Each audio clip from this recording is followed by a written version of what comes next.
Bienvenue dans le lieu de confession, by Jimmy Résolution.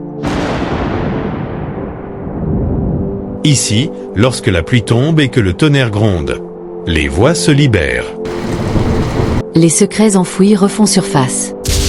Les vérités que personne n'a jamais osé prononcer trouvent enfin un refuge. Dans cet espace, des hommes et des femmes viennent déposer leurs blessures, leurs regrets, leurs fautes, leurs espoirs. Des histoires d'amour, de trahison, de miracles, mais aussi des douleurs silencieuses que personne ne voit. Ici, rien n'est inventé. Chaque mot est réel, chaque émotion est vraie, chaque confession est un morceau de vie livré en toute discrétion. Abonnez-vous maintenant, invitez vos amis à nous rejoindre. Et si vous avez une histoire à partager, envoyez-la au numéro affiché à l'écran. Préparez-vous. Chaque jour, une nouvelle vérité se dévoile.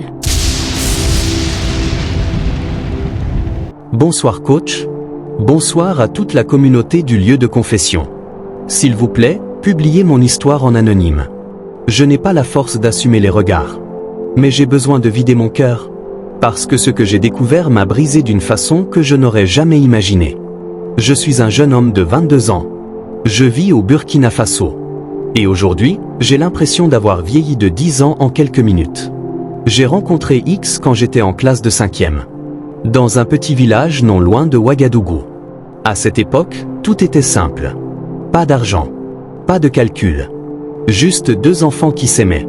Nous avons commencé notre relation là-bas. Une année entière à se voir presque tous les jours. À rire. À rêver. À se promettre l'avenir sans même savoir ce que la vie nous réservait. Puis un jour, j'ai dû quitter le village. Pour aller ailleurs continuer mes études.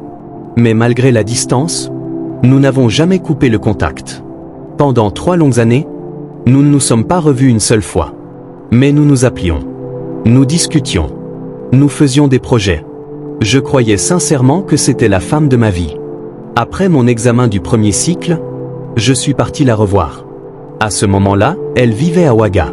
Quand nous nous sommes revus, c'était comme si le temps ne s'était jamais arrêté. Des câlins. Des sourires. Des regards remplis d'émotions. Rien de déplacé. Juste de l'amour pur. Les vacances suivantes, je suis encore retourné la voir. Et encore une fois, la même joie, la même complicité. Je me disais, voilà, malgré la distance, notre amour tient bon. Le changement qui m'a mis la puce à l'oreille. Puis, petit à petit, elle a commencé à changer. Elle devenait froide. Moins disponible. Moins attentionnée. Je lui ai demandé, qu'est-ce qui ne va pas? Elle me répondait toujours. C'est le travail, je suis fatigué. Par amour, je l'ai cru. Parce que quand on aime vraiment, on préfère croire aux mensonges. Plutôt que d'affronter une vérité qui fait peur. Pendant les congés de fin d'année, j'ai décidé de repartir la voir. Nous avons fixé un rendez-vous. Mais ce jour-là, elle n'est pas venue. Pas de message clair. Pas d'explication. J'étais blessé. Énervé. Fatigué de son comportement. Alors, sur un coup de colère, j'ai coupé tout contact. Mais elle a commencé à me supplier. À appeler. À s'excuser. J'ai fini par la débloquer. Nous avons reprogrammé le rendez-vous pour le lendemain. Quand elle est venue, elle s'est justifiée. Elle a pleuré. Nous nous sommes pardonnés. Je croyais que tout était fini. Je me trompais. Après plus de 6 ans de relation, j'ai découvert ce que je n'aurais jamais voulu voir. Un jour, j'ai eu son téléphone entre les mains. Je suis entré sur WhatsApp. Et là, je n'étais pas le seul. Il y avait un autre homme. Mais pas juste des discussions banales. Non. Il parlait de mariage, bague au doigt, voiture, vie ensemble, avenir commun. Pendant ce temps, elle faisait exactement les mêmes promesses avec moi. À ce moment-là, j'ai senti mon cœur s'arrêter. Sa réponse qui m'a achevé. Je lui ai demandé, en pleurant presque. Pourquoi tu me fais ça? Après tous mes sacrifices? Après tout cet amour sincère depuis plus de 6 ans? Sa réponse? C'est comme ça. Je ne sais pas pourquoi. Coach, j'étais stupéfait. 6 ans. Je n'ai jamais osé coucher avec elle. Par respect, par patience, par amour. Mais avec cet autre homme, en moins d'1 an, ils avaient déjà prévu de le faire. Jusqu'à ce qu'elle change d'avis. Les sacrifices qui ne valaient rien. J'ai tout fait selon mes moyens pour elle. Même quand ce n'était pas suffisant. Je lui demandais toujours. Dis-moi ce que je peux faire de plus pour toi. Elle me répondait. Tu es parfait. Tu es le meilleur. Tout ce que tu fais est suffisant. Mais pendant que je venais la voir, elle me trompait. Le message que je n'oublierai jamais.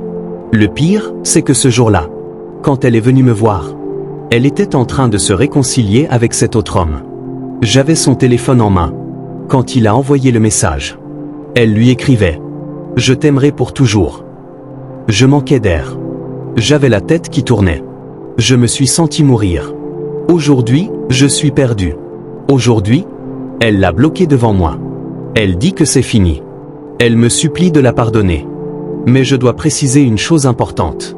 Ce n'est pas sa première infidélité. Je l'avais déjà pardonné une fois. Je l'aime encore, mais j'ai perdu toute confiance. Je me demande, ce cadeau que j'ai attendu pendant 6 ans, ne l'a-t-elle pas déjà donné à quelqu'un d'autre? Peut-on aimer sans confiance? Jusqu'où peut-on pardonner sans se perdre soi-même? Coach, chers abonnés, que dois-je faire? Pardonner encore? Partir malgré l'amour? Ou rester et vivre dans le doute? Je suis jeune, mais je suis fatigué émotionnellement. Aidez-moi à y voir clair. Merci à tous ceux qui ont pris le temps d'écouter mon histoire jusqu'au bout. Laissez vos conseils dans les commentaires, avec respect et sagesse. Et si c'est la première fois que vous tombez sur cette chaîne, abonnez-vous au lieu de confession. Ici, les cœurs parlent, les âmes se libèrent. Et ensemble, on essaie de guérir. Tita ogano mbi ndate atinene.